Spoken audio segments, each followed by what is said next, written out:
Have you ever wondered how an insurance company can promise to pay you a huge sum of money, maybe 30 years from now, when you're just paying them these small amounts today? I mean, it seems almost impossible, right? But it's not magic. It's actually a really fascinating bit of financial engineering, all designed to make the future predictable. Okay, let's dive into how they do it. See, at its very heart, an insurance policy is just that, a promise.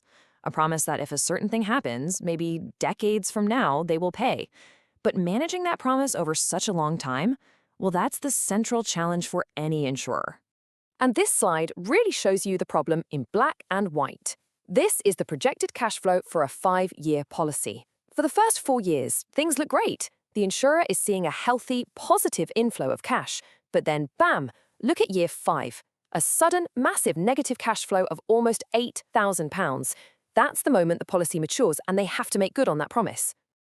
So that's the million-dollar question, isn't it? How does an insurer possibly plan for that?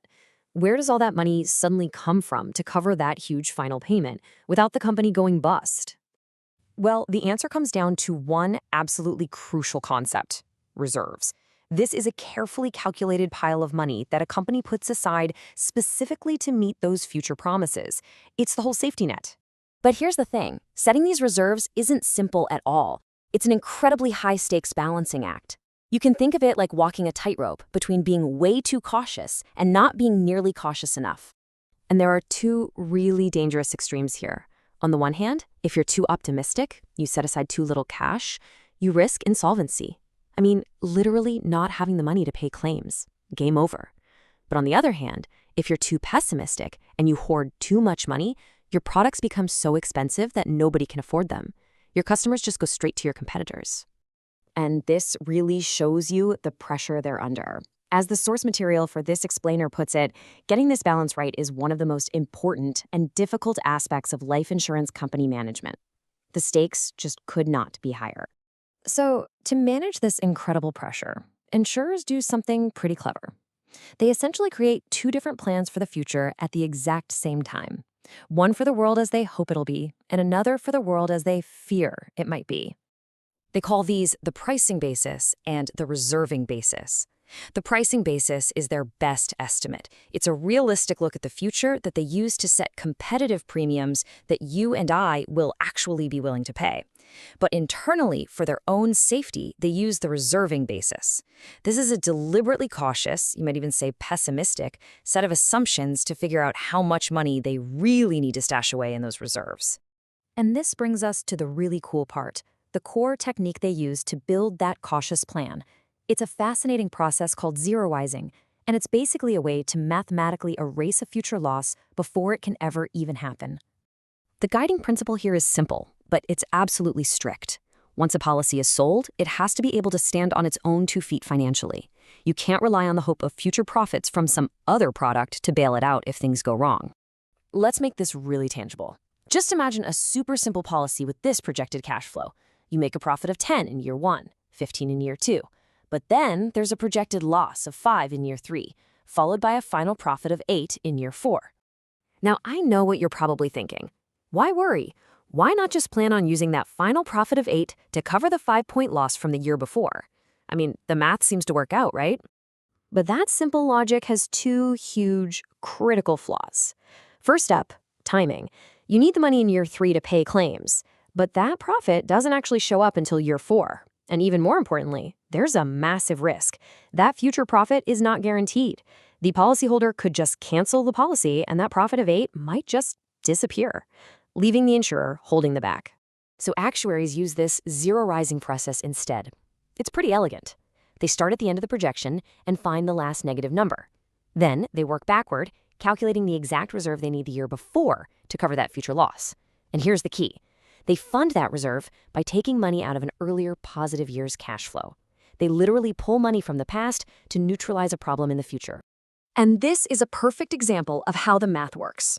To cover a future loss of £17, they'll set aside £16 and 19 pence the year before.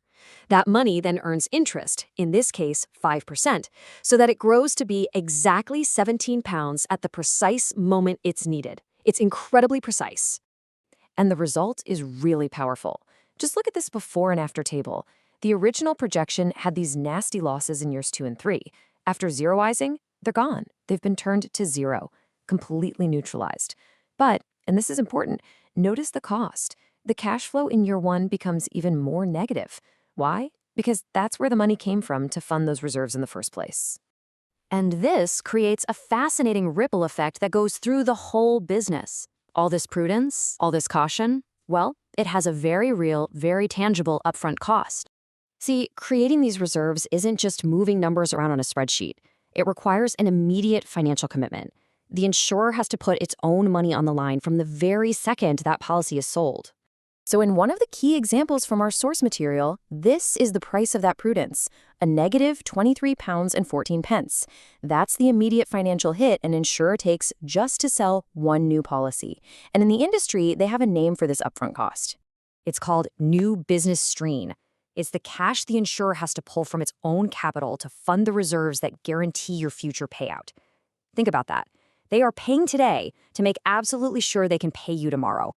And this strain is right at the heart of how these insurance products are actually designed. Actuaries will test a new product, they'll calculate the reserves needed, and then they'll see how much strain it creates.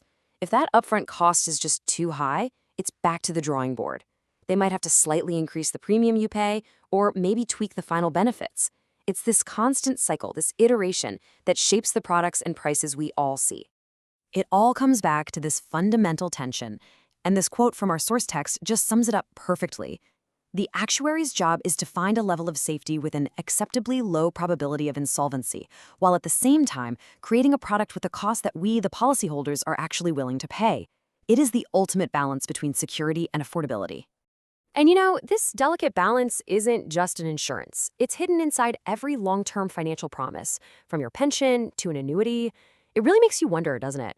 What other unseen calculations are quietly working behind the scenes right now to protect your future?